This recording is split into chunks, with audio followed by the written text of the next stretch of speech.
Bendiciones, amados. Gracias a Dios estamos nuevamente con el propósito de estudiar su palabra y vamos a orar. Gracias, Señor, en este momento por la oportunidad que nos brinda de haber amanecido con vida este día, Señor. Y te pedimos que la gracia de nuestro Señor Jesucristo siga acompañando a cada uno de nosotros y que podamos ser receptivos a estudiar tu palabra y ser cada día más aplicados en el estudio de ella. En el nombre de Jesús te doy gracias. Amén, Señor. Amén. Bien, continuamos ahora con el estudio de esta maravillosa materia como es el evangelismo. Hoy vamos a continuar con vamos a terminar esta materia que es la última lección. Hoy vamos a ver el tema defendiendo contra los asaltos debemos ser claros. Ese es el tema que vamos a desarrollar hoy en esta mañana porque es interesante cómo hay errores que van atacando al Evangelio de la Gracia. Por esa razón, este tema, esta lección es importante. Defendiendo contra los asaltos del Evangelio. Bien, dice el versículo lema de esta materia es un versículo sumamente conocido. Porque de tal manera amó Dios al mundo que ha dado a su Hijo unigénito para que todo aquel que en él cree no se pierda, mas tenga vida eterna. Este es un versículo sumamente profundo en las Escrituras, que muchas personas lo leen, pero carecen del significado de este versículo. Este versículo es un resumen como para mostrar que la salvación depende única y exclusivamente de nuestro Señor Jesucristo. En este versículo Dios ha dado dos cosas al mundo, y es que ha dado el amor y ha dado a su Hijo unigénito, porque el Padre no tiene más hijos, su único Hijo, y la parte que le corresponde al hombre es creer, y hay dos promesas, dice este versículo, que el que cree, el que confía en el sacrificio de nuestro Señor Jesucristo, no se va a perder y va a tener vida eterna. Qué noticias maravillosas nos da este versículo. Entonces, por esta es la razón que en este diagrama ponemos el énfasis de predicar el Evangelio. Este es un diagrama maravilloso donde es más fácil para cada uno de nosotros presentar el Evangelio. A Dios lo representamos en un triángulo. Y Dios es Padre, Dios Hijo y Dios Espíritu Santo. Dios tiene un atributo de tantos que tiene que es santo y vive en el cielo y el cielo es santo. Esa es la definición de que Dios es santo. Y tenemos un contraste en lo que es Dios y el hombre. El hombre mora en el mundo y el hombre es pecador. La ley de Dios lo señala que él es un pecador. Por lo tanto, este hombre, la humanidad está candidata, su destino eterno es el infierno, porque están separados de Dios. Toda persona que ha confiado en el sacrificio de Cristo, que es todo suficiente, en la persona y la obra de Cristo, va a ir al cielo, porque no es por méritos humanos. La salvación depende de Dios, la salvación es de Dios. Un hombre en esta condición, su destino eterno es el infierno. Algo tan terrible que muchas personas lo ven como una broma, pero esta es una realidad. Ya hemos visto en las materias anteriores que el infierno es un lugar real para atormento de aquellos que no conocen a Dios. Entonces, este hombre, por ser un pecador, él comete pecados. Y el hombre está engañado porque él quiere ir al cielo y comienza a hacer las buenas obras. Pero las buenas obras de igual manera lo mantienen con el destino hacia el infierno, porque las buenas obras no es el pago del pecado. El pago por el pecado es la muerte, y Jesucristo ya murió por los pecados. Ahora, En esta condición se encuentra la humanidad. Hay una barrera que le separa de un Dios santo, porque el hombre es pecador. Dios no permite el pecado en su presencia. Dios es un Dios limpio, santo, justo, purísimo, santísimo. El hombre es pecador. El hombre no tiene en lo absoluto ningún mérito para ir al cielo, porque no existe tal doctrina en la Biblia. Es a través de la gracia del Señor.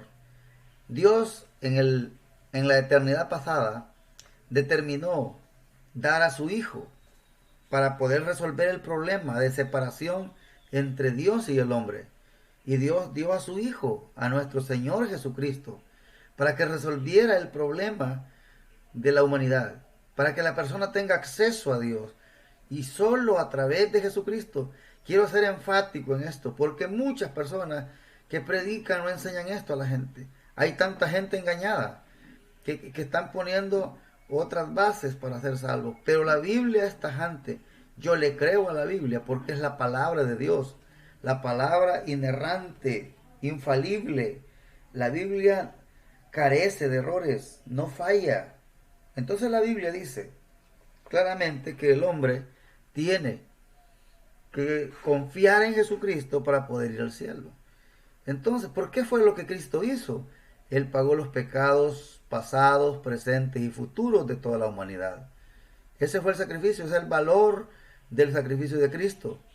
¿Qué tiene que hacer el hombre para tener acceso a Cristo? Solamente creer. Según el versículo de Juan 3:16, el hombre tiene que creer. Según Hechos 16:31, el hombre solo tiene que creer. Juan 5:24. Todas estas citas bíblicas, muchas citas bíblicas, que es una doctrina que la única condición para ir al cielo es la fe. Esta persona que pone la fe en Cristo, el infierno queda cerrado para él y es trasladado de un infierno que merece a un cielo que no merece. Esto es posicional. En el momento de que una persona es salva, es trasladada del reino de las tinieblas al reino de su amado Hijo. Solo por creer, Dios el Padre le ha dado un regalo, que es la salvación. Porque la salvación no es un premio. La salvación no se puede comprar, no se puede ganar. La persona quiere comprarla a través de las buenas obras. Pero Jesucristo regala la salvación. Es un regalo por gracia. Esa fue la condición que Él quiso dejarnos. Entonces Dios ha querido que nosotros entendamos a través de la Escritura. Si nosotros nos perdemos, ahí está el mapa, que es la Biblia. Entonces, número 1, Dios es santo. Número 2, el hombre es pecador. Es un contraste. Número 3, el hombre merece el infierno, no merece el cielo. Número 4, vemos que Jesucristo pagó esa deuda de pecado con el propósito de que el hombre fuera salvo. Y número 5, el hombre solo tiene que creer únicamente en el Evangelio de la gracia, que así lo llama la Biblia, en el Evangelio de nuestro Señor Jesucristo, el Evangelio maravilloso de la gracia, es donde encontramos descanso para nuestras almas. Jesucristo dijo en Mateo 11:28, venid a mí todos los que estáis cargados y trabajados, que yo os haré descansar. Llevad mi yugo sobre vosotros y aprended de mí, que soy manso y humilde de corazón. Jesucristo quiere que las personas descansen de sus cargas, de la pena del pecado en el infierno, y que también descansen de las cargas cotidianas, como en la vida ya cuando el creyente está en la familia de Dios. Dios promete descanso. El Evangelio es maravilloso. El Evangelio es glorioso. El Evangelio es satisfacción completa. Es donde encontramos el descanso máximo. Y número 6, vemos que la salvación es un regalo. Por lo tanto, necesitamos entender correctamente lo que el Evangelio es. Los predicadores debemos de ser sumamente claros en enseñar la palabra de Dios. Aquí hay una pregunta importante. ¿Cuál es la necesidad más grande en el evangelismo? ¿Cuál es esa necesidad más grande que existe en el evangelismo? Bueno, La necesidad más grande es ser precisos, claros, cuando presentamos el Evangelio. Esa es la necesidad más grande. No debemos de ser confusos, debemos de ser sencillos, prácticos, claros, porque la Biblia así dejó este tema. Muchas personas que evangelizamos se sorprenden cuando oyen la sencillez del Evangelio, la manera en que son salvos. Pero si Dios así lo quiso dejar, ¿quién soy yo para alterar lo que Dios dejó? Dios así quiso que toda persona lo entienda, porque el Evangelio es tan sencillo que toda persona tiene acceso. Toda persona puede tener acceso. La condición que él ha dejado es creer, y lo vemos claramente en Romanos capítulo 1 versículo 16. Porque no me avergüenzo del Evangelio, porque es poder de Dios para salvación a todo aquel que cree, al judío primeramente y también al griego. Este es un versículo maravilloso. Este versículo dice que el enfoque del evangelismo está basado en Jesucristo. El enfoque del evangelio está basado en Jesucristo. Eso dice este versículo.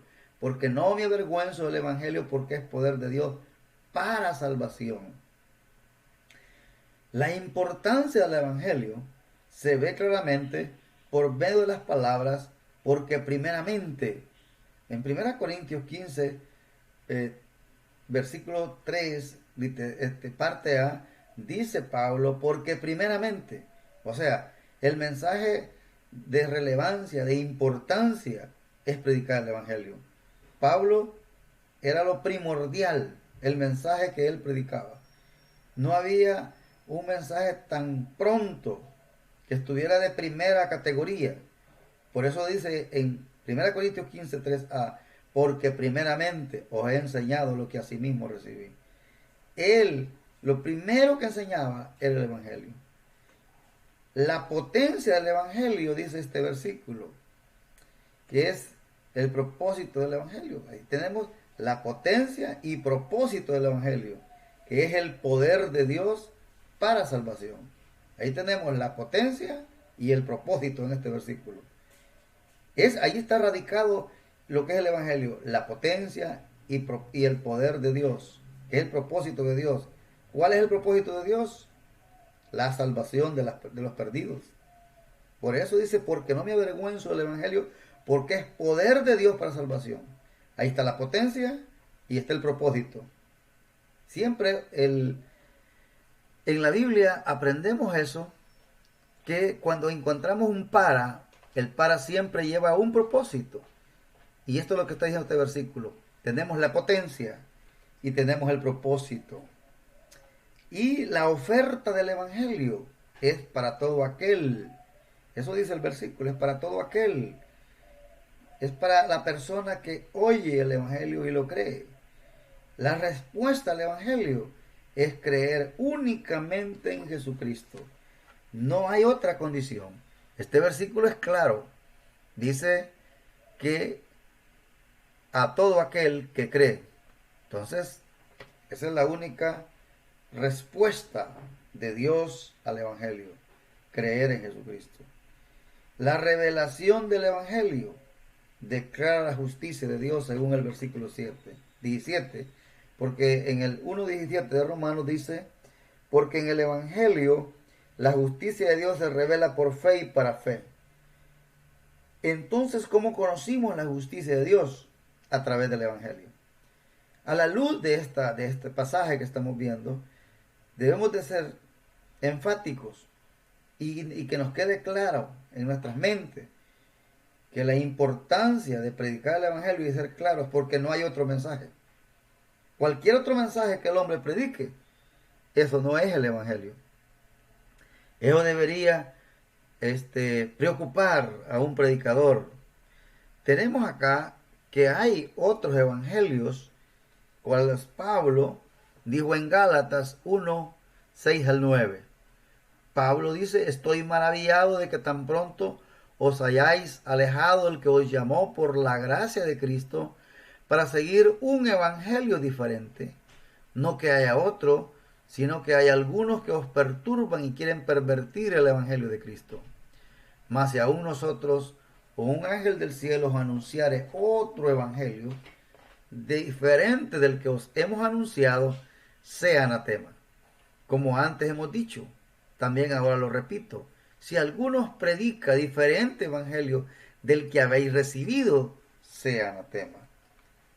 Es tan claro este pasaje, porque existen evangelios falsos que pervierten, que quieren destruir el evangelio de la gracia.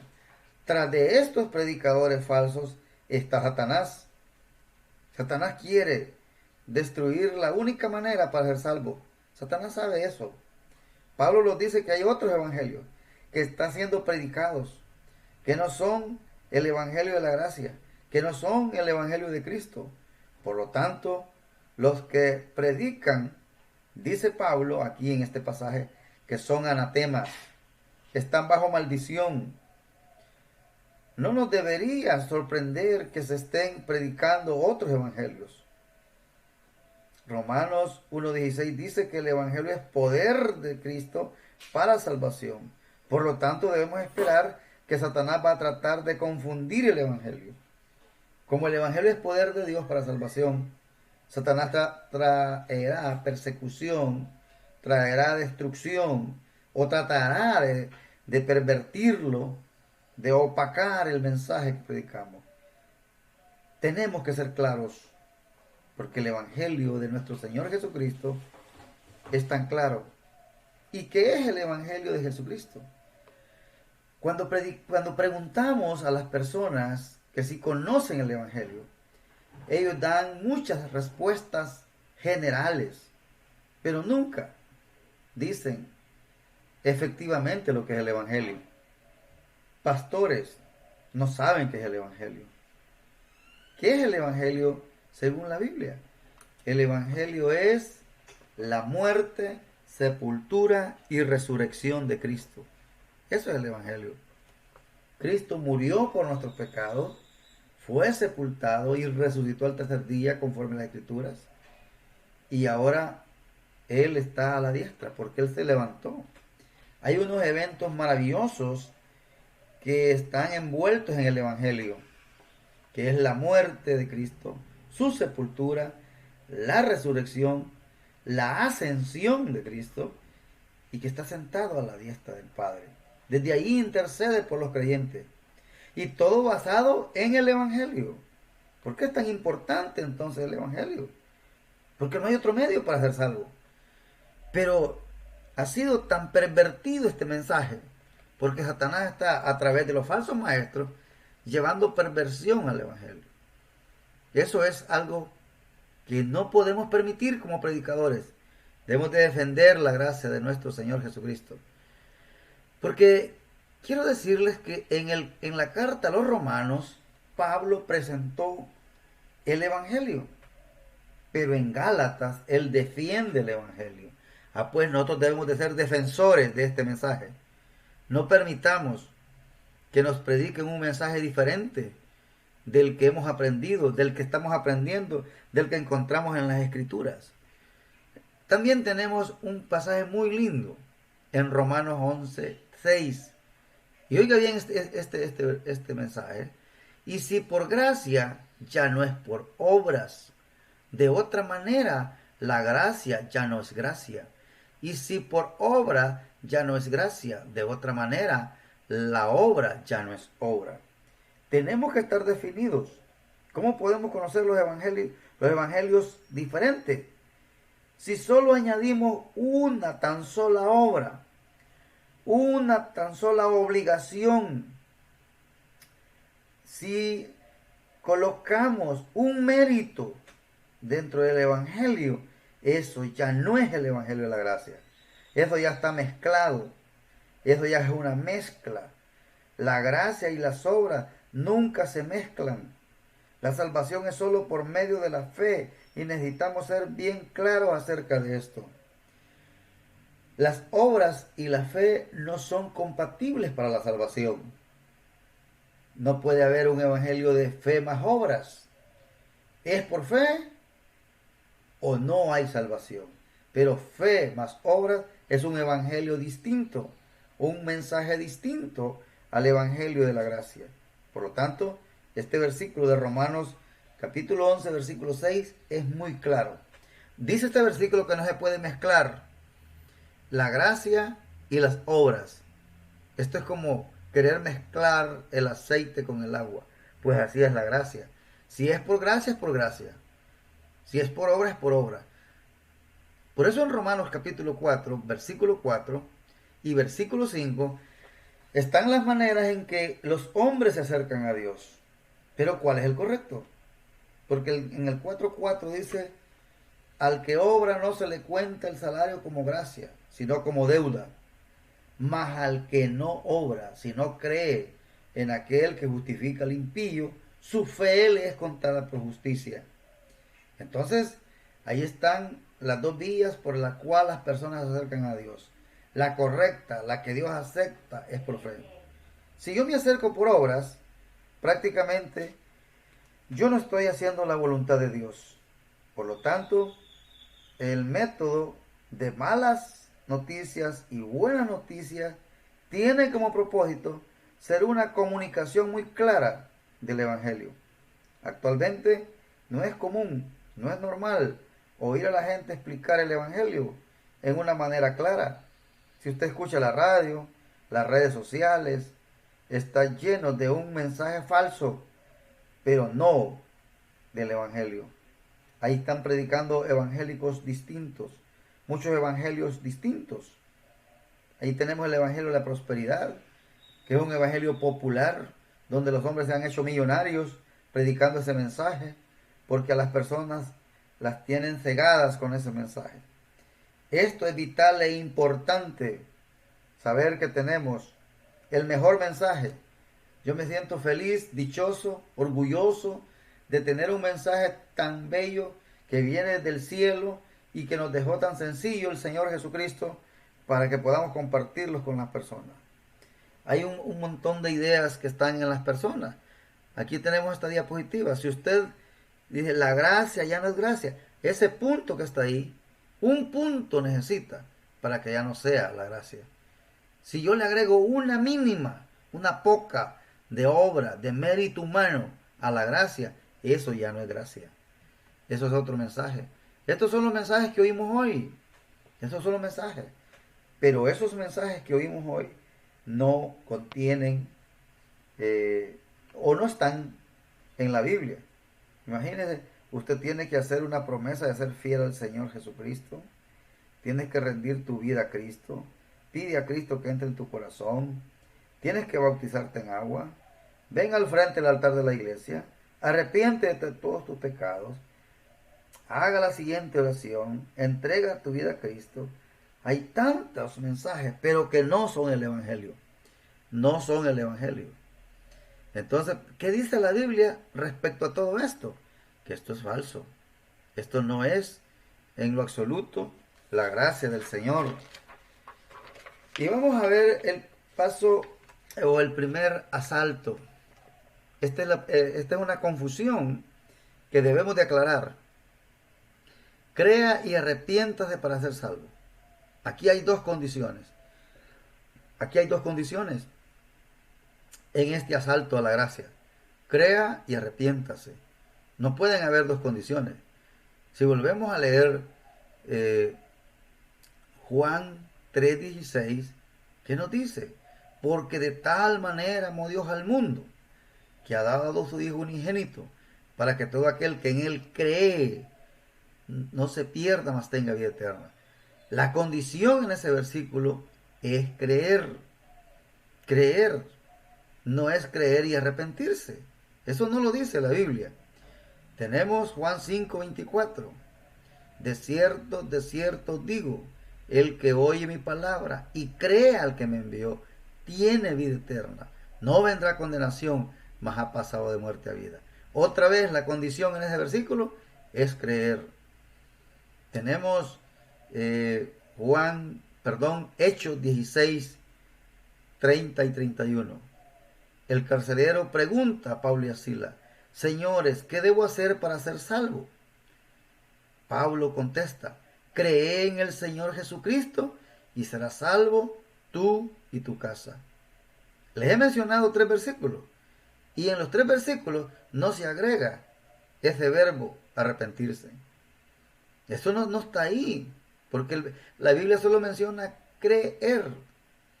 Y en el capítulo 3:36 de San Juan dice que el que ve al Hijo y cree en el Hijo tiene vida eterna. Entonces no sé por qué agregan esa palabra arrepentirse. Entonces, este es un asalto al Evangelio de la Gracia. ¿Qué están tratando de decir aquellos que declaran esta condición? Dicen, sí necesitan creer en Jesucristo, pero también necesitan arrepentirse. Pero eso no lo dice la Biblia. Eso no está en la palabra de Dios. Romanos 1:16 dice que no me avergüenzo del Evangelio porque es poder de Dios para salvación a todo aquel que cree. ¿Se da cuenta? No dice a todo aquel que cree y se arrepiente. La Biblia no enseña eso, porque han agregado esa otra palabra. Eso ya es un invento, eso ya es contra la palabra de Dios.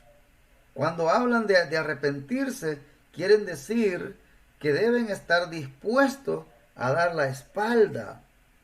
Eso es lo que están diciendo. ¿Qué están tratando de decir aquellos que declaran esta condición? Que le den la espalda al pecado, que sientan tristeza por sus pecados. Eso es lo que quiere decir ellos aquí.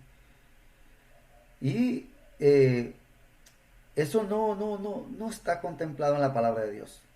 Entonces deben estar dispuestos a dar la espalda al pecado, cambiar su vida, en otras palabras. Y también que deben sentirse tristes por los pecados. Pero vamos a ver que eso está errado. Eso no tiene sentido.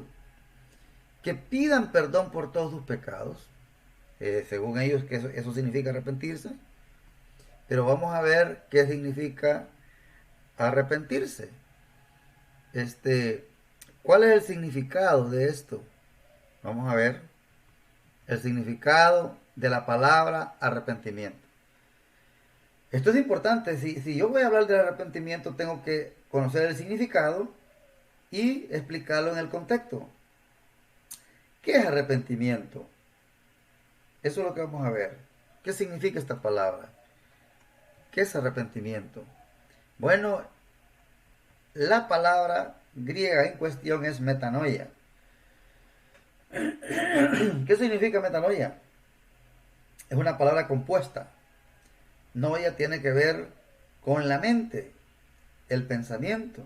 Y meta es cambio, es cambiar. Por lo tanto, el significado simple de metanoia o arrepentimiento es cambiar la manera de pensar. Eso es lo que quiere decir. Mire, es una palabra compuesta. Metanoia es una palabra compuesta. Meta, cambio. Es un cambio. Noia significa mente. Entonces decimos un cambio de mente, una manera de pensar distinta. Veamos su uso. 58 veces en el Nuevo Testamento. Este es el uso que se le da. 58 veces es cambiar de mente, es lo que la Biblia quiere decir cuando dice arrepiéntete o arrepentirse.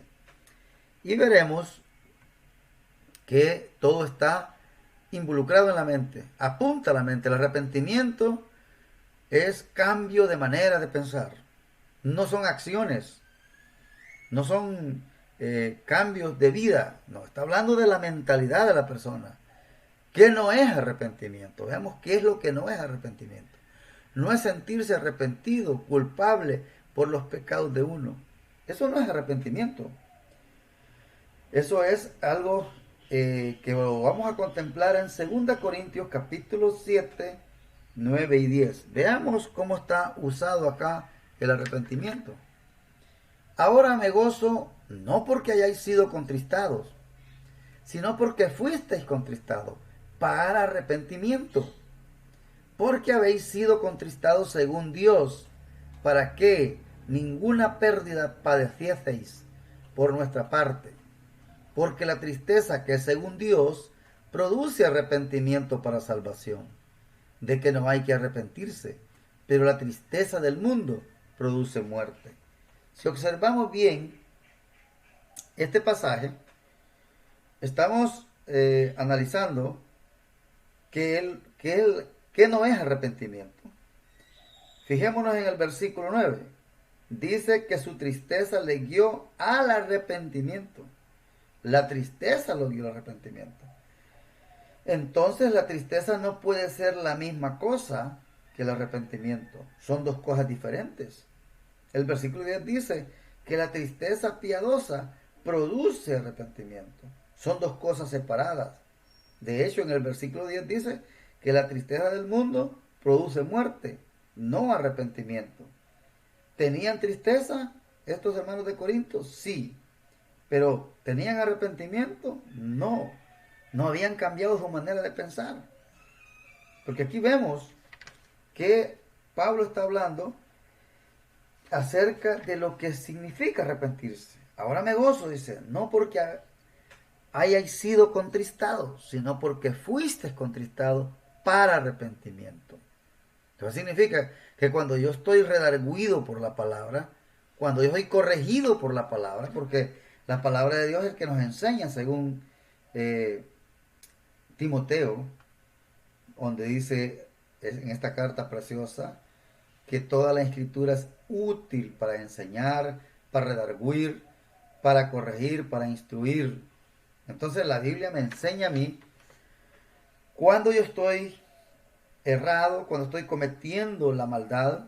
Entonces eso produce en mí, me redarguye, y de hecho, al redarguirme, la palabra del Señor, yo cambio mi manera de pensar y le doy rumbo. Es como ir por un camino y volverme de camino. Voy por un camino incorrecto, donde voy a tener muchos problemas. Entonces arrepentirme es dar la vuelta y caminar por el camino correcto. Eso es lo que significa arrepentimiento. Pero no estamos hablando de sentir lástima por los pecados, tristeza, dolor. Eso no quiere decir arrepentimiento. Vamos a contemplar otro pasaje. Veamos, no es igual que apartarse de los pecados. El arrepentimiento no es igual que apartarse de los pecados. Veamos Lucas 17, el 1 al 4. Dijo Jesús a sus discípulos: imposible es que no vengan tropiezos, mas ay de aquel por quien vienen. Mejor le fuera que se le atase al cuello una piedra de molino y se le arrojase al mar, que hacer tropezar a uno de estos pequeñitos. Mirad por vosotros mismos. Si tu hermano pecare contra ti, repréndele. Y si se arrepientiere, perdónale. Y si 7 veces al día pecare contra ti, y 7 veces al día viniere a ti, diciendo, me arrepiento, perdónale. Imaginémonos, aquí está más claro todavía qué significa el arrepentimiento. Nosotros podemos ver en este versículo que el arrepentimiento no es igual a apartarse de los pecados. ¿El arrepentimiento produjo apartarse de los pecados en este pasaje? No. Dice, vino de nuevo 7 veces. Si el arrepentimiento quiere decir apartarse de los pecados, solo tendría que venir una vez, no 7 veces. Pero este pasaje asegura el Señor Jesucristo, porque esto sale de los labios del Señor Jesucristo, que si 7 veces viene arrepentido, 7 veces hay que perdonarlo.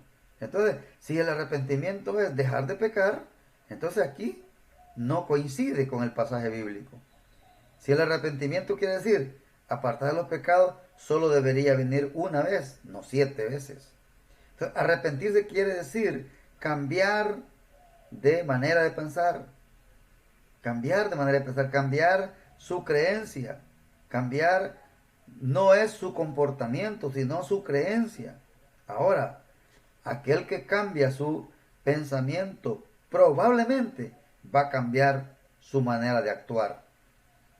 Si yo estoy cometiendo o estoy llevando una vida pecaminosa, y cambio la manera de pensar, posiblemente mi comportamiento va a cambiar. La manera de actuar va a cambiar.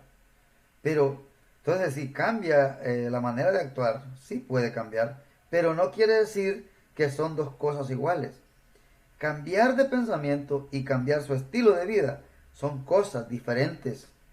Entonces la gente cuando habla de arrepentirse está hablando de un cambio de vida, cuando en el contexto está hablando de un cambio de mente, no un cambio de actuación, no un cambio de actuar. ¿Necesitamos apartarnos de nuestros pecados para ser salvos? Es una pregunta importante.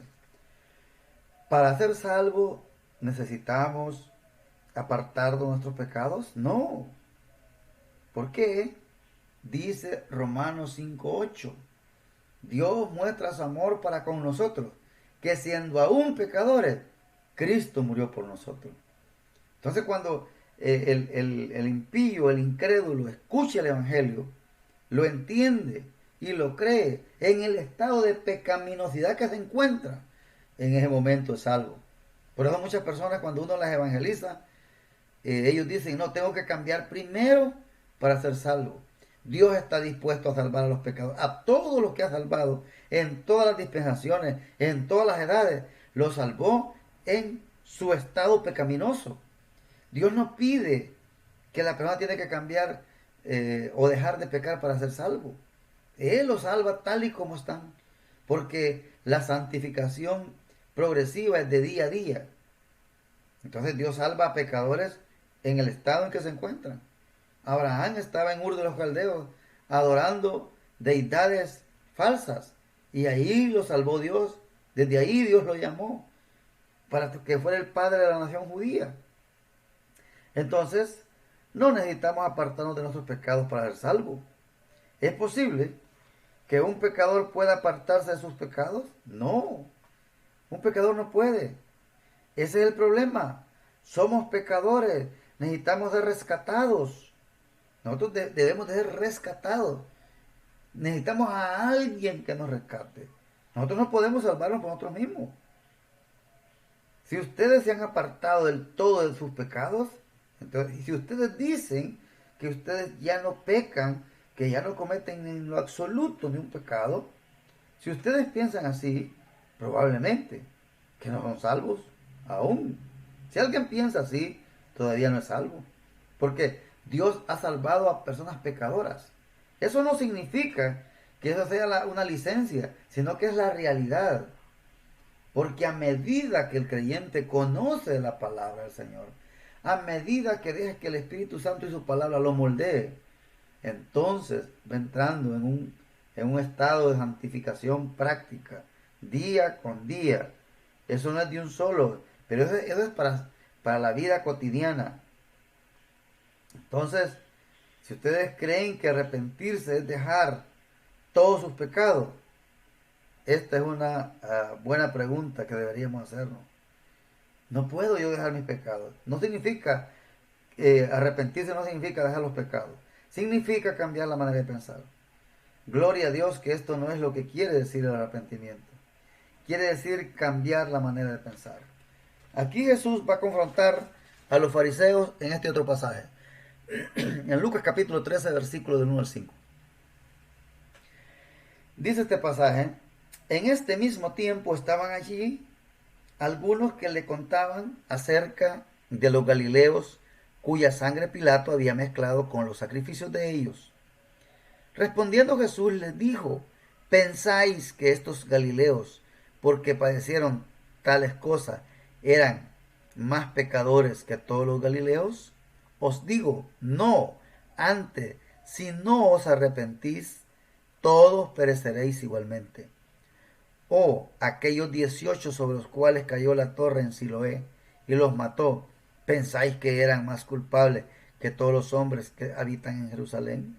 Os digo, no, antes, si no os arrepentís, todos pereceréis igualmente. Imagínense el pensamiento de los fariseos y el pensamiento de todas las personas.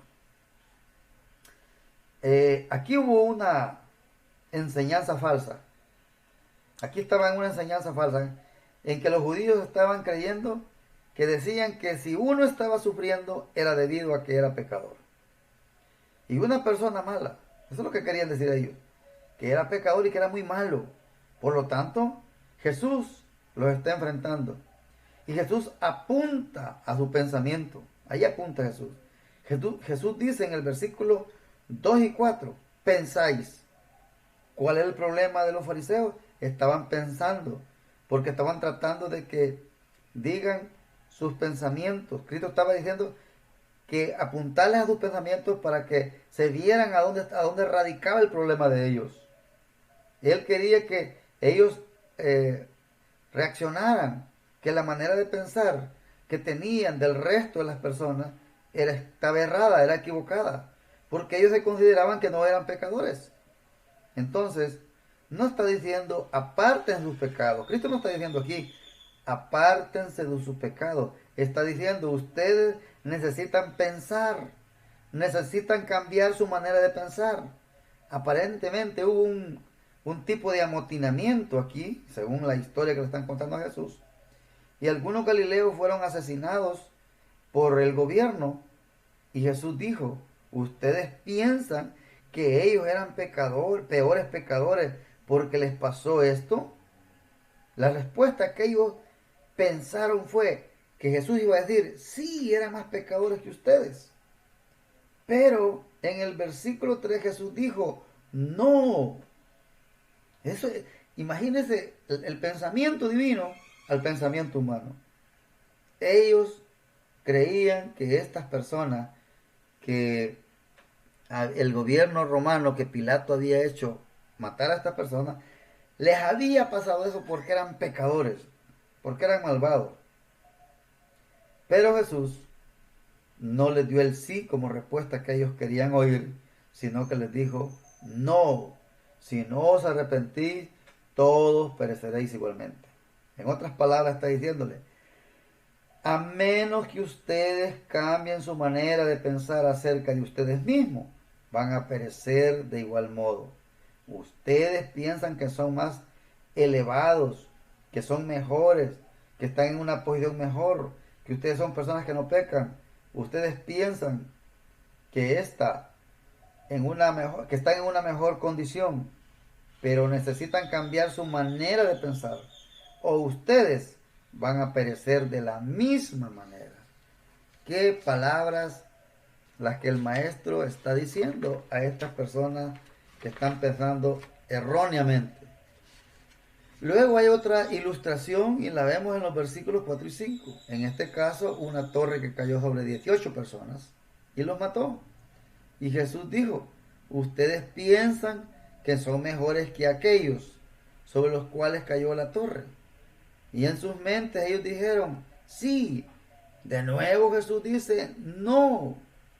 Imagínense, y de nuevo Jesús quiere que ellos cambien su manera de pensar con respecto a su propia justicia. Es que ese es el problema. El hombre quiere ir al cielo a través de su propia justicia. Jesús rechaza ese pensamiento. No está enfocándose en que ellos necesitan apartarse del pecado. Está enfocándose en sus mentes, en su manera de pensar. Nos hace recordar por cuál tipo de personas murió Cristo. Cristo murió por los pecadores, no murió por personas sin pecado. La gracia no puede actuar donde no hay pecado. Por eso la Biblia dice que cuando el pecado abundó, sobreabundó la gracia. Ahí en ese lugar de perdición donde no hay esperanza, la gracia actúa. Por eso se llama la gracia del Señor. Por eso conocemos el Evangelio de la gracia. Por eso debemos de predicar el Evangelio de la gracia. No hay otro mensaje para rescatar a esos pecadores que todavía no han venido al Señor, porque yo también soy pecador. La diferencia de un creyente a un pecador no redimido es que él está en su condición caída. Él está en esa condición. Nosotros somos pecadores redimidos, porque la Biblia dice que no hay ni un justo, ni aún uno. Por lo tanto, yo no merezco el cielo aunque yo sea salvo, porque es un regalo que Dios nos da. Entonces, el contexto del pasaje determina el objeto del arrepentimiento. Eso es lo que determina. El arrepentirse requiere de un objeto, un cambio de pensar acerca de qué. ¿Acerca de qué? Acerca de los objetos del arrepentimiento en la Biblia. Vamos a ver los objetos de arrepentimiento. Dios es algo que yo tengo que, si yo no veo a Dios como Dios, tengo que arrepentirme, tengo que cambiar mi manera de pensar. Por ejemplo, este pasaje dice, testificando a judíos y a gentiles acerca del arrepentimiento para con Dios y de la fe en nuestro Señor Jesucristo. Si yo tengo un concepto errado de lo que es Dios, este versículo dice que mi arrepentimiento es para con Dios. Ahí está otra vez el propósito. ¿Cómo veo a Dios yo? ¿De qué manera lo estoy viendo? ¿Cómo veo a nuestro Señor Jesucristo? Le estoy dando la importancia en mi mente de lo que Él es. Por ejemplo, aquí tenemos también este pasaje. Al oír esto se compusieron de corazón y dijeron a Pedro y a los otros apóstoles, varones hermanos, ¿qué haremos? Pedro les dijo, arrepentíos y bautice cada uno de vosotros en el nombre de Jesucristo, para perdón de los pecados, y recibiréis el don del Espíritu Santo. ¿Por qué es que Pedro les dijo esto? El contexto es muy importante. Era el día de Pentecostés. Había recibido el Espíritu Santo. Habían hablado en varias lenguas. Los judíos se habían congregado de todas partes del mundo y podían escuchar a los apóstoles hablando en sus lenguas nativas. Y como no había explicación, dijeron que estaban borrachos. Pedro dice, no estamos borrachos, sino que es el cumplimiento de la profecía del Antiguo Testamento. Al comienzo del versículo 15, Pedro les dio un sermón. Y en los versículos 23 y 24, Pedro dice que el Mesías es el escogido de Dios. Y que ellos lo agarraron y lo crucificaron y lo mataron. El versículo 36 es el fin de este sermón. ¿Y qué es lo que ellos necesitan hacer? Según el versículo 36. Cambiar su manera de pensar en cuanto a Jesucristo. ¿Qué es lo que estaban creyendo los judíos? Y la gran mayoría todavía lo cree. Que Jesucristo era un impostor. Que Jesucristo era un falso. Que era un hipócrita. Entonces, esa manera de pensar de Jesucristo, Pedro les está diciendo en el versículo 36 que se arrepientan. Dice, al oír esto se compusieron de corazón y dijeron a Pedro y a los otros apóstoles, varones hermanos, ¿qué haremos?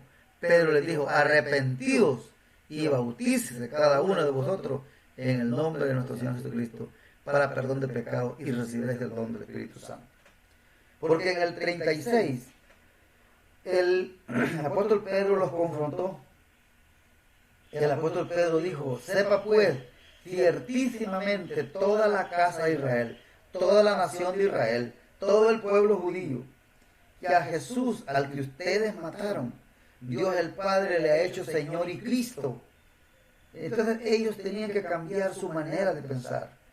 Ellos pueden saber en su mente, necesitan pensar que Él es el Mesías. Por lo tanto, cuando los israelitas preguntaron qué debemos hacer, en el versículo 38, Él les dice, arrepentidos, cambien su manera de pensar. ¿Está hablando acerca de su comportamiento? No, aquí no está hablando de su comportamiento. En este contexto no está hablando del comportamiento. Está hablando y está diciéndoles, Pedro, cambien su manera de pensar. La única manera que ustedes pueden ser salvos es creyendo en que ese hombre que ustedes mataron es el Jehová del Antiguo Testamento, al que ustedes adoran. El mismo Dios que conocen desde la salida de Egipto es el mismo Señor Jesucristo. Es el Jehová. Y esa es la razón por la cual ellos están confundidos.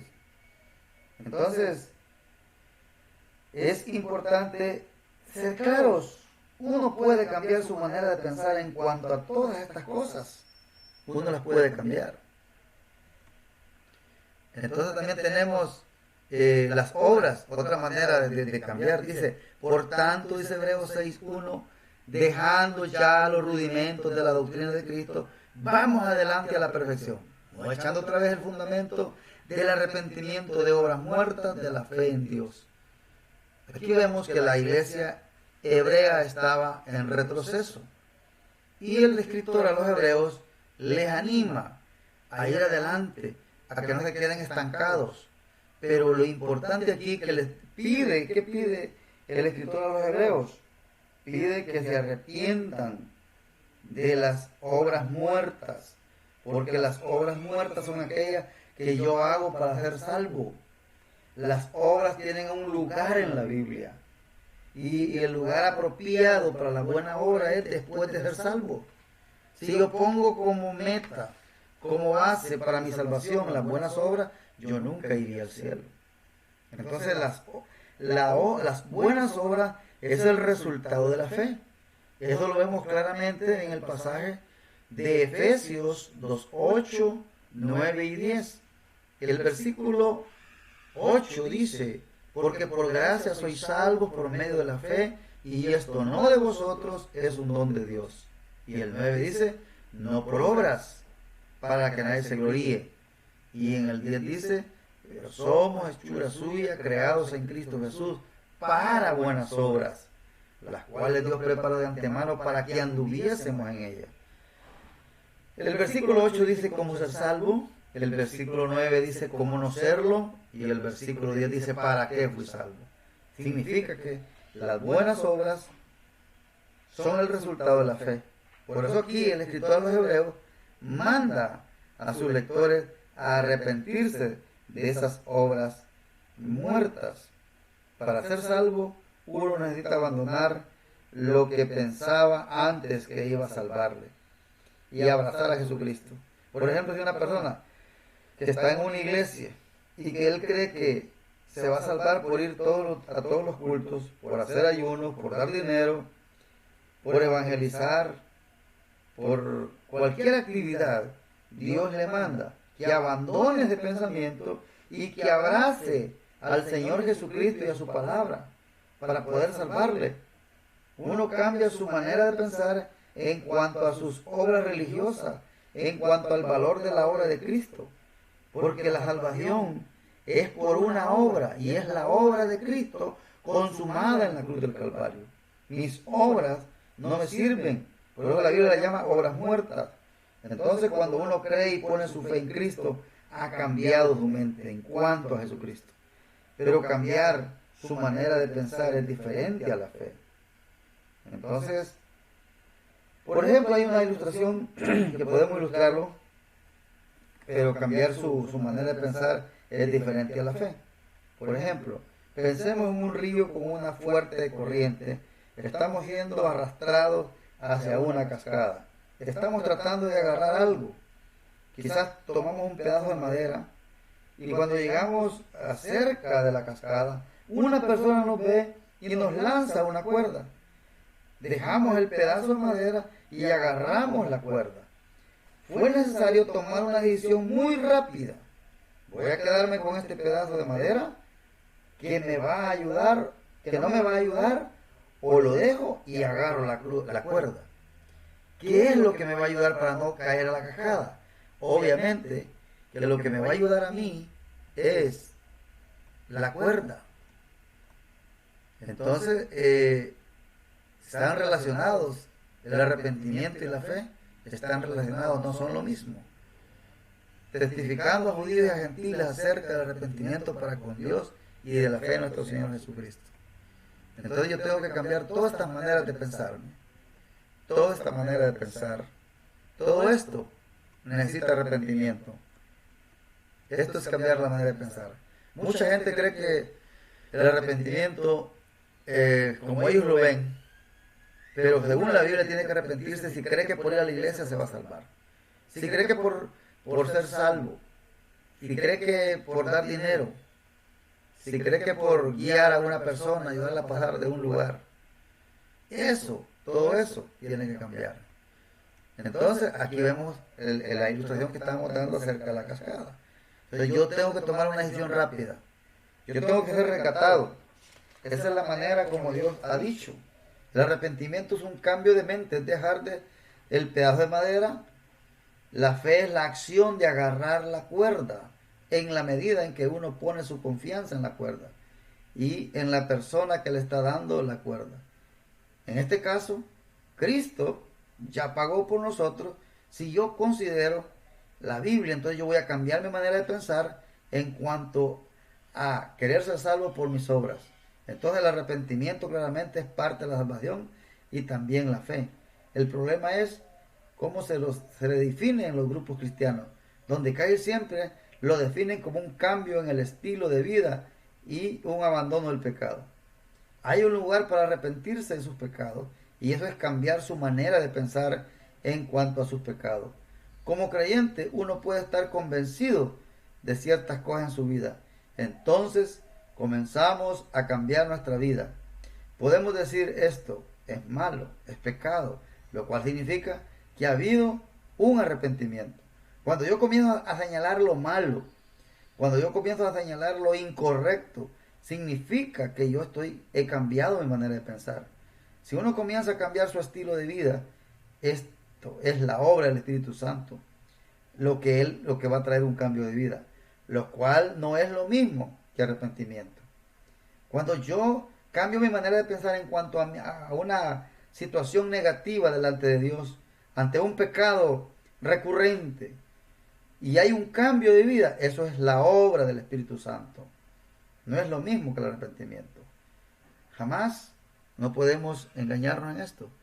Pedro les dijo, arrepentidos y bautice cada uno de vosotros en el nombre de nuestro Señor Jesucristo para perdón de los pecados y recibiréis el don del Espíritu Santo.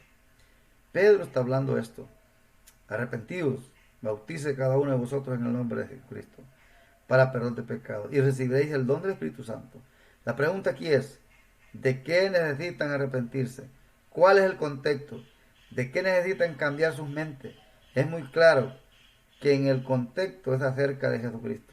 Algunos van a leer este versículo y a decir, Pedro está diciendo aquí que necesitamos apartarnos de nuestros pecados y arrepentirnos de los pecados. Pero esto no es lo que él dice aquí. Lo que sí está diciendo es que necesitan cambiar su mente acerca de Jesucristo y el hecho de que ellos lo crucificaron y verlo como el Mesías. Claramente el arrepentimiento no es el énfasis en el Nuevo Testamento en cuanto a los pasajes que se refieren a la salvación. Vamos a ver que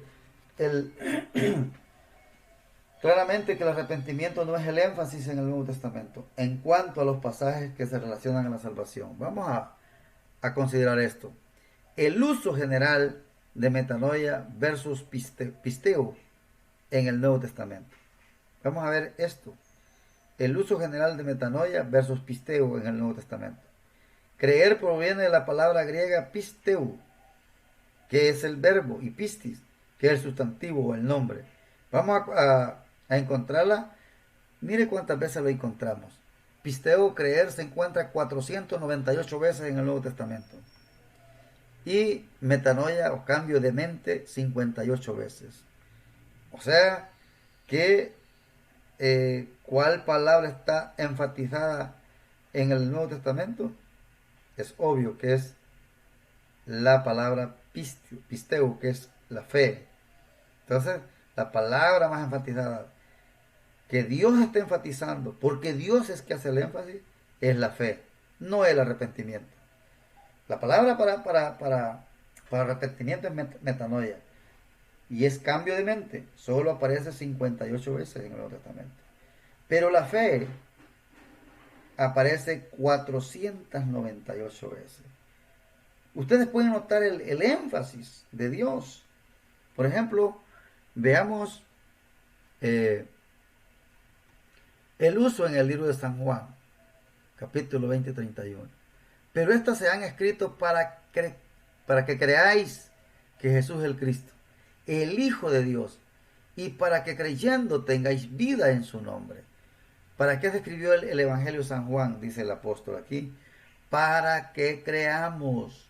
¿En quién? En Jesucristo, en el Hijo de Dios.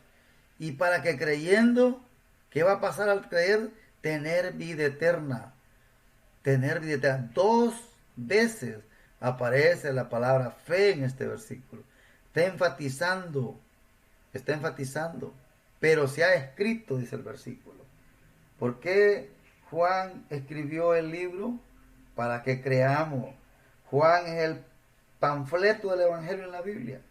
¿Cuántas veces vemos la palabra creer en el Evangelio de San Juan? 98 veces. ¿Cuántas veces vemos la palabra arrepentirse? 0 veces. Juan fue escrito para que la gente pueda tener vida eterna. Entonces el arrepentimiento como condición para ser salvo, ¿es necesario? No. Cambiar de pensar es parte de su fe. Entonces Dios quiere que tratemos claramente con la fe. Eso es lo que Dios quiere.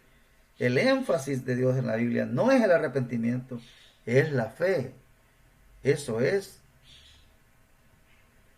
Mire, creer 98 veces en el Evangelio de San Juan y arrepentirse 0 veces.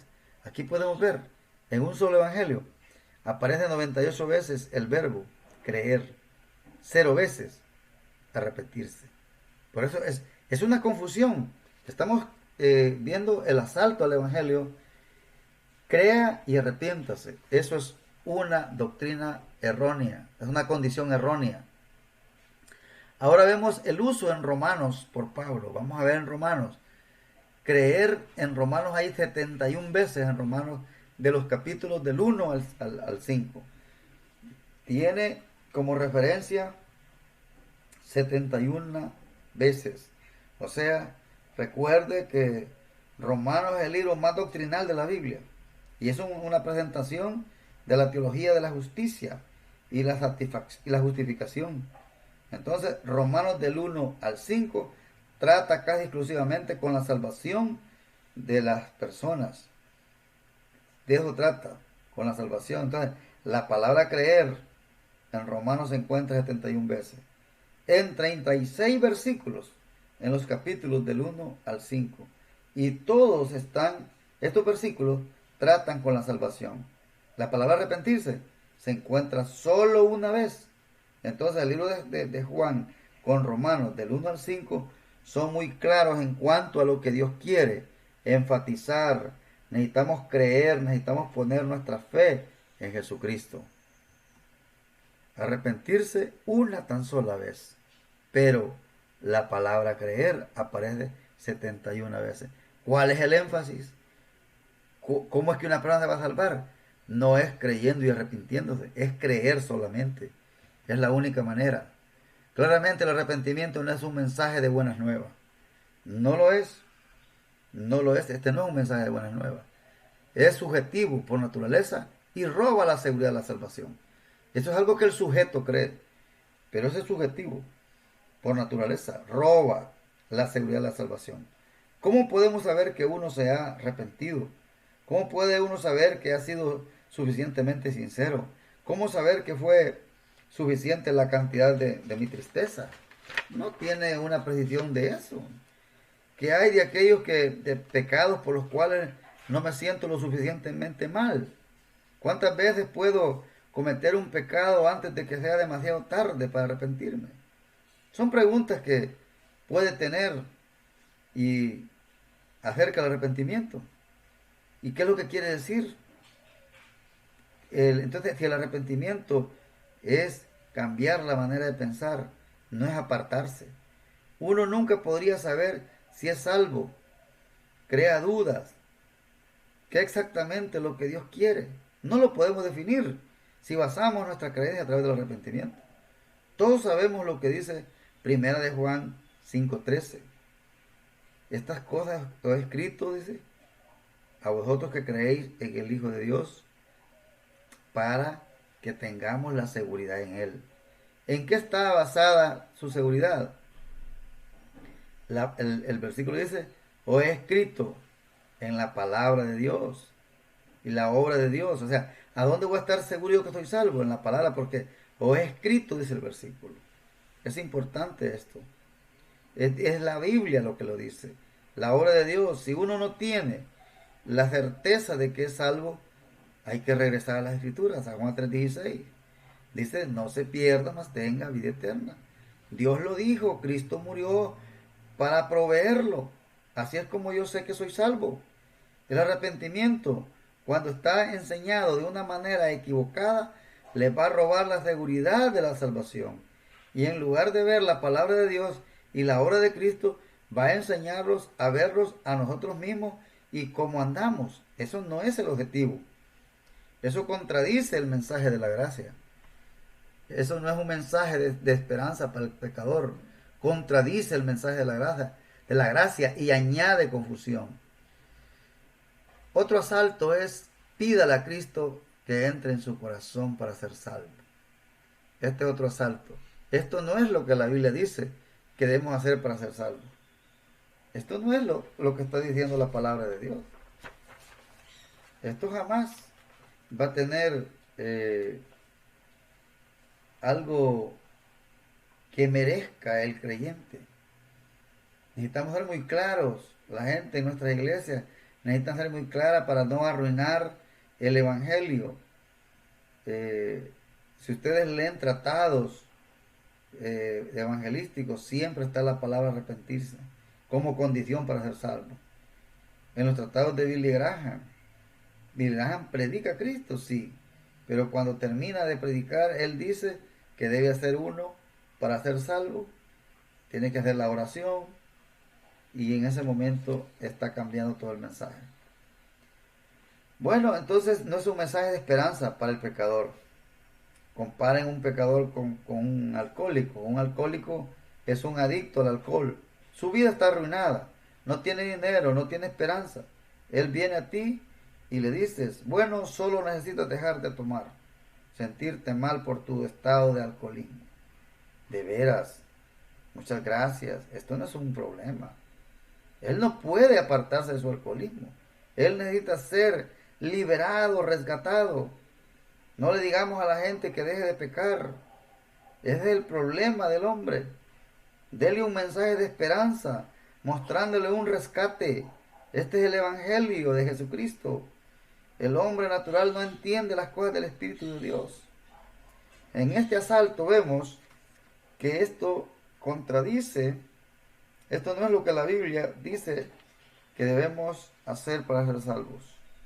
Veamos lo que dice la palabra de Dios. Porque de tal manera amó Dios al mundo, que ha dado a su Hijo unigénito, para que todo aquel que en él cree no se pierda, mas tenga vida eterna. Pero aquí dice, pídele a Cristo que entre en su corazón para ser salvo. Eso no lo deja. Aquí ya vemos en Juan 3:16 cuál es la condición. En Hechos capítulo 10:31, ellos dijeron, cree en el Señor Jesucristo y serás salvo tú y tu casa. Mire este asalto a la gracia.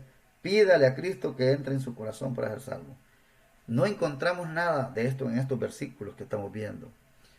Porque por gracia sois salvos por medio de la fe, y esto no de vosotros, pues es un don de Dios, no por obra, para que nadie se gloríe. Vemos aquí la manera en que somos salvos. No tiene nada que ver este punto número 2, pídale a Cristo que entre en su corazón. Es algo erróneo, esto no se encuentra en ningún lugar de la Biblia.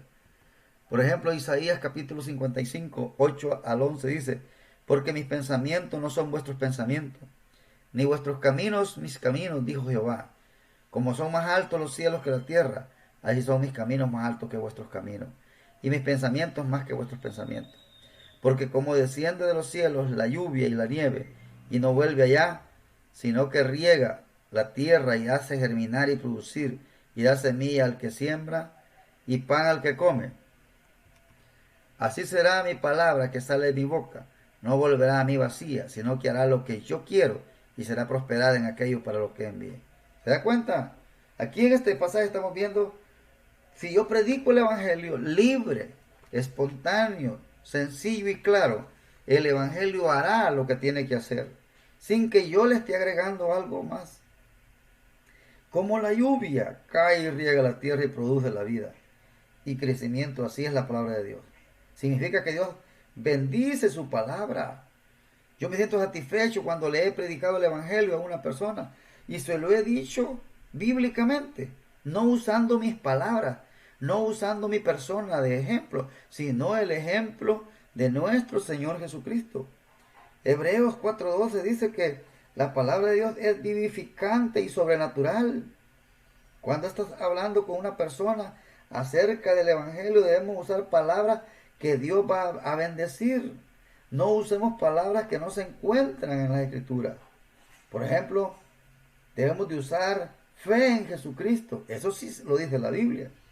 Pero ¿cómo le voy a decir a una persona? Usted tiene que creer y arrepentirse. Usted tiene que pedirle a Cristo para que entre en su corazón. Esas no son palabras que Dios va a bendecir porque no están en la Biblia. Esas son mis palabras y mis palabras no tienen valor ninguna. Mis palabras no van a ser bendecidas. Por eso el pasaje de Isaías dice que la palabra de Dios hará aquello para lo cual fue enviado. Da una tremenda confianza al darnos cuenta que nosotros enseñamos la Biblia y que lo enseñamos tal y como está escrito. Eso trae gozo, trae tranquilidad. Esto confunde el resultado de la salvación. Agregarle una obra a la fe confunde el resultado de la salvación. Significa esto cuando una persona cree en Jesucristo, Él entra en su corazón. Gálatas 4:6. Dios nos dice que Él envía su Espíritu a morar dentro de nosotros en el momento que creemos. Aquí está la palabra de Hebreos, porque la palabra de Dios es viva y eficaz y más cortante que toda espada de dos filos. Penetra hasta partir el alma y los espíritus, las coyunturas y los tuétanos, y discierne los pensamientos, las intenciones del corazón. Si enseño el Evangelio que está en la Biblia, esa misma palabra que yo voy a usar, que es la palabra de Dios, es la que va a hacer los resultados o va a traer los resultados que Dios desea. Mi único compromiso, mi tarea es ser claro y enseñar, hablar, abrir mi boca. Esto confunde el resultado de la salvación si le agregamos una obra. Mira lo que dice Gálatas. ¿Cuál es el resultado de que el Espíritu Santo venga a mi vida? Pues todos sois hijos de Dios por la fe en Cristo Jesús. No por pedirle a Él que entre a mi vida. No es por eso. Y mire lo que dice, y por 4:6, y por cuanto sois hijos, Dios envió a vuestros corazones el Espíritu de su Hijo, el cual clama a Padre. Yo no tengo que pedir que el Espíritu venga a mi vida. Yo no tengo que pedirle a Cristo que entre en mi corazón. Cuando oigo el Evangelio y lo creo, yo pertenezco a la familia de Dios. Y Dios sella esa paternidad de Padre Celestial dándonos al Espíritu Santo. Eso es lo que dice Efesios 1:13. En Él también vosotros, habiendo oído la palabra de verdad, el Evangelio de vuestra salvación, y habiendo creído en Él, fuisteis sellados con el Espíritu Santo de la promesa. En el momento que una persona cree en Jesucristo, el Espíritu Santo viene a morar como resultado de la fe. Él lo regala, es otro regalo de la gracia de Dios. Y este versículo dice que nosotros podemos platicar con Dios en una intimidad tan estrecha, por el cual clamamos, Abba Padre. Esta frase indica una posición de intimidad. ¿Cómo es que una persona se hace creyente? Por la fe en Jesucristo. Noten, a causa de que tú eres un hijo de Dios, Él está en tu corazón. No que yo le pida. Él está en mi corazón porque yo creí en el Evangelio. Esto necesita tener claridad para poder explicar. Esto de agregarle una confusión a la gracia, o una obra a la gracia trae confusión. Esto no le da seguridad en cuanto a la salvación. Entonces, veamos esto. Este es el dilema, mire. Cuando uno no enseña con la palabra de Dios. ¿Entró o no entró? Diga las palabras correctas. Es un dilema. Si yo enseño la palabra correcta, yo está satisfecho que diga la palabra correcta. Aquí tenemos el tercer asalto. Confiese públicamente a Jesucristo y será salvo. Esta es otra situación que es negativa. ¿Qué es lo que está tratando de decir aquellos que declaran esta condición? ¿Qué es lo que están declarando? Veamos. Que necesita hacer algo externo. Eso está diciendo. Vamos a comprender a Romanos 19, porque este es el versículo que ocupan las personas para decirle que confiese públicamente a Jesucristo y será salvo. Le están agregando a la fe. Y vamos a ver que esto no es lo que Romanos enseña este versículo. Que si confesares con tu boca que Jesús es el Señor y creyeres en tu corazón que Dios le levantó de los muertos, serás salvo. Mire, vamos a ver el contexto de este pasaje. El contexto general de este pasaje son los capítulos 9 al 11. En el 9 está la elección pasada de Israel. En el 10 tenemos el rechazo presente de Israel. Y en el 11 tenemos la restauración futura de Israel. Estos tres capítulos están dedicados a Israel. El contexto, la nación de Israel y su futuro. Ahí se encuentra este versículo donde la gente malinterpreta. El contexto intermedio de este pasaje es del 9:33 al 10:21. ¿Cuál es el contexto? La falta de justicia de Israel a causa de su rechazo de Jesucristo. Entonces tenemos el contexto general, que es la nación de Israel. Tenemos el contexto intermedio de este pasaje, que es la falta de justicia de Israel a causa del rechazo de Jesucristo. Todavía están tratando de establecer su propia justicia. Y tenemos el contexto inmediato de este pasaje. ¿Cuál es el contexto? Aquí lo vemos. Porque el fin de la ley, el contexto inmediato del 10:9 es 4 al 13. Porque el fin de la ley es Cristo para justicia a todo aquel que cree. Porque de la justicia que es por la ley, Moisés escribe así: el hombre que haga estas cosas vivirá por ellas. Pero la justicia que es por la fe dice: no digas en tu corazón quién subirá al cielo. Esto es para traer abajo a Cristo. El versículo 4 dice que Cristo es el fin de la ley, para justicia a todo aquel que cree. La ley por la que Israel quería ser salvo viene al fin. ¿Y cuál es el fin de la ley? Con Jesucristo. Empezando con el versículo 5, Pablo cita a Moisés en Levítico 18:5. Dios le dice a Moisés: si vas a guardar la ley, necesitas guardar toda la ley y vivir por la ley. Por eso nadie lo pudo lograr. Entonces, el fin de la ley es Cristo. ¿O quién descenderá al abismo? Esto es para hacer subir a Cristo de entre los muertos. Mas ¿qué dice cerca de ti está la palabra en tu boca y en tu corazón? Esta es la palabra de fe que predicamos. Que si confesares con tu boca que Jesús es el Señor y creyeres en tu corazón que Dios le levantó de los muertos, serás salvo. Porque con el corazón se cree para justicia, pero con la boca se confiesa para salvación. Entonces aquí vemos claramente: si quieres ser justificado por la ley, necesitas vivir perfectamente, según Romanos 10:5. El versículo 4 dice que Cristo es el fin de la ley para justicia a todo aquel que cree. ¿Cuál es la condición aquí? Creer.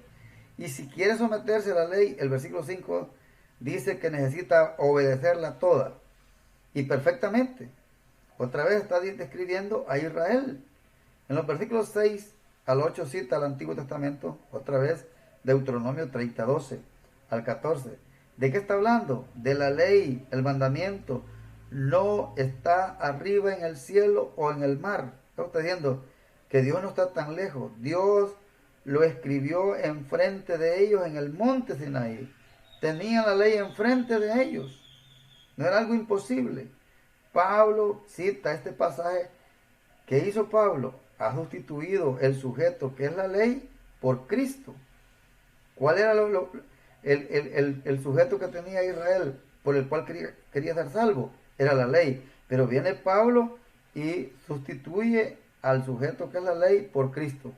A causa del versículo 4, Cristo es el fin de la ley. Ahora está Cristo enfrente de ellos. Cristo está cerca. El Evangelio está ahí. ¿Se dan cuenta lo sencillo que es el Evangelio? Dice: ¿o quién descenderá al abismo? Esto es para hacer subir a Cristo de entre los muertos. Mas ¿qué dice? Cerca de ti está la palabra. Israel se consideraba tan difícil de ser salvo, inalcanzable para él, porque no podían guardar la ley, nunca la cumplieron. Pero Pablo les da una buena noticia: que tienen enfrente a Cristo, que el Evangelio está ahí. Cuando usted lea, estudie el capítulo 53 de Isaías, yo quisiera que usted lo estudie. Se va a dar cuenta del futuro de uno de la tercera parte de Israel que va a ser salvo. Lea Isaías cuidadosamente en el capítulo 53. Ahí está la confesión y el lloro de Israel. Israel ahí va a comenzar a llorar y va a decir, nosotros le tuvimos por herido, le tuvimos azotado, fue maltratado por nuestros pecados, no lo vimos, no tenía ningún atractivo para nosotros. Cuando vean que todo el tiempo lo estuvieron rechazando, lo tuvieron y dice, vimos sus milagros, vimos sus señales y no creímos. Ahí va a ser el lloro de Israel. Ahí va a ser el lloro de la nación de Israel.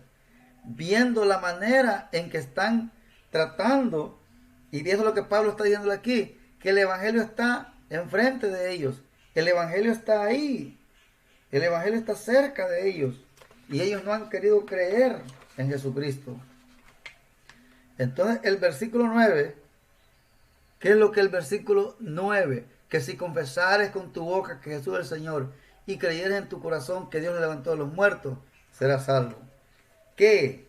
Es una oración de propósito. ¿Cuál es el propósito aquí? Que confiesen a Jesucristo, los judíos. O sea, dice por qué estamos predicando la palabra. Predicamos la palabra de fe porque esa es la idea. Y dice, sí. Aquí también dice sí. Oiga, dice como es el 9, que sí. Puede que sí, puede que no. Es la primera condición del griego. Puede que lo confiesen y pueden que no lo confiesen. Entonces, el mensaje va a provocar una decisión de tu parte. Quizás vas a confesarlo con tu boca, Cristo, o no lo vas a hacer. Confesar, la palabra en el griego es homologeo. En el griego significa decir la misma cosa. Estar de acuerdo con lo que Cristo dice. Eso significa homologeo en el griego, significa decir la misma cosa. Entonces, expresar abiertamente una alianza a una proposición o persona. Profesar, confesar, confesión. ¿Qué es lo que necesitamos confesar o estar de acuerdo? El judío, ¿qué es lo que tiene que confesar? Que Cristo es el Señor. Que Jesús, a ese hombre que crucificaron, que mataron, a ese impostor, que ellos decían que no era Dios, eso es lo que ellos tienen que ver. Porque eso es lo que está hablando claramente el pasaje. Está diciendo directamente, confiesa, tiene que confesar. ¿Es fácil hacer esto para un judío? No. ¿Cuál es el problema para los judíos? Que ellos rechazaron a Jesucristo. Pablo está diciendo, ustedes necesitan estar de acuerdo y decir que Jesucristo es el Señor, el Mesías. Por lo tanto, el versículo 9 dice, si confesares con tu boca a Jesús como el Señor y crees en tu corazón. El versículo 10 dice que la fe empieza en el corazón y la boca comunica lo que cree el corazón. ¿Cuál es el elemento más importante? La fe. Recuerda otra vez que solo el que cree en Él no será avergonzado.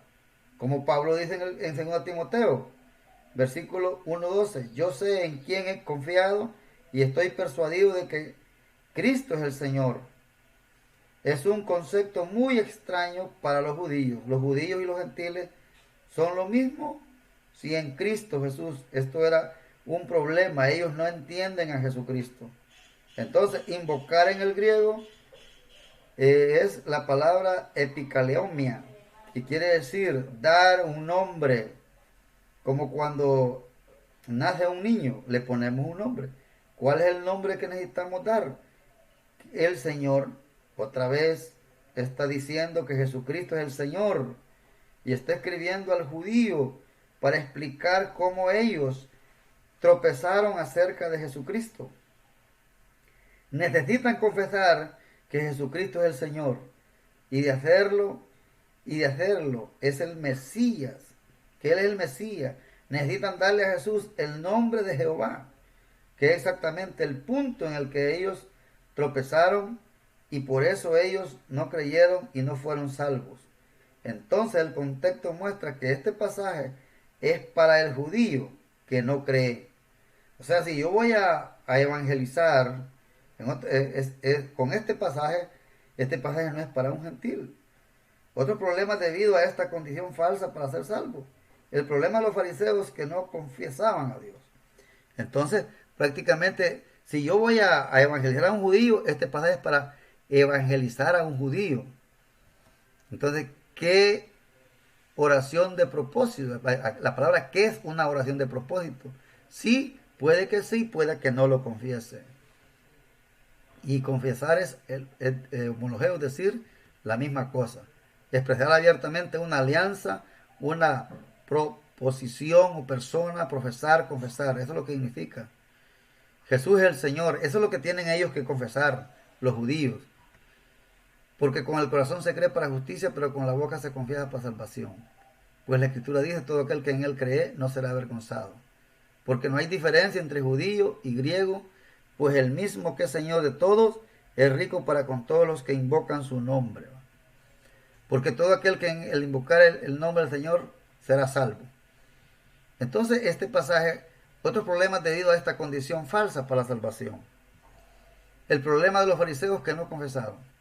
Nicodemo, por ejemplo, tenemos a Nicodemo, probablemente Nicodemo, él fue salvo, y lo vemos en el 7:50, Nicodemo tuvo la oportunidad de hacer una declaración en público acerca de Jesucristo, pero no lo hizo.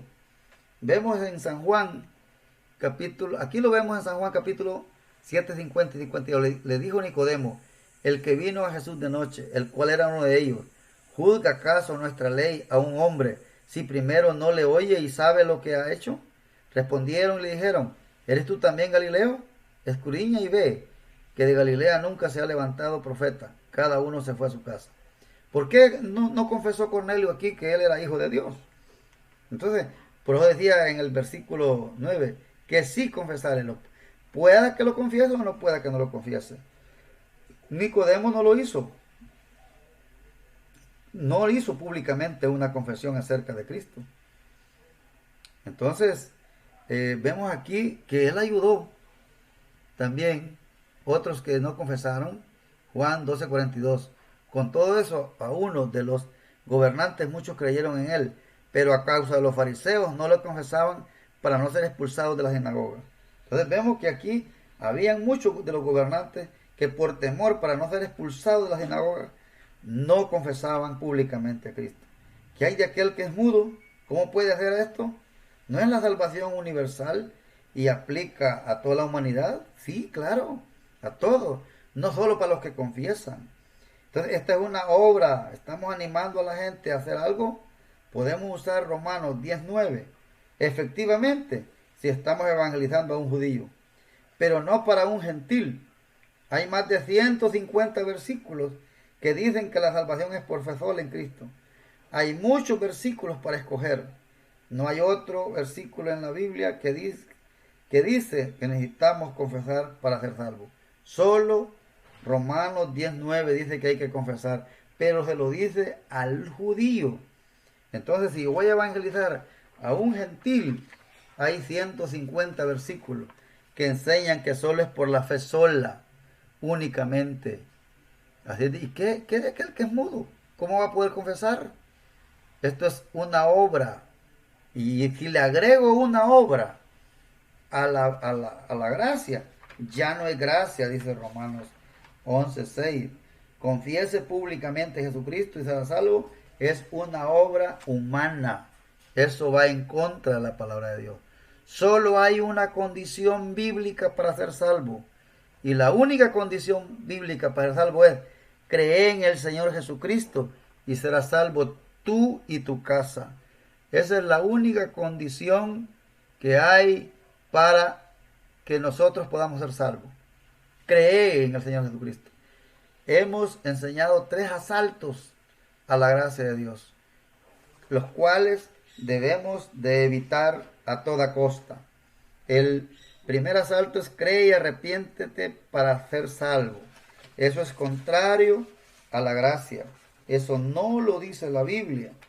Eso es poner una condición a la gracia del Señor. Tenemos que ser claros, muy claros, en presentar. El asalto número 2 era pídele a Cristo que entre en su corazón para ser salvo. Cristo entra en comunión con el creyente a través de la fe, no por pedírselo. Y vimos la tercera, que era confiesa públicamente a Cristo y serás salvo. Ya dejamos claramente que esto tiene que ver con el judío, porque para el gentil hay más de 150 versículos que dice que la salvación es por la fe sola. Amados hermanos, necesitamos ser claros, sencillos, para presentar el Evangelio. Gracias al Señor que tenemos una Biblia, y yo les pido que sean dispuestos, que deben usar por el Señor. Gracias al Señor por habernos permitido llegar hasta acá. Bendiciones.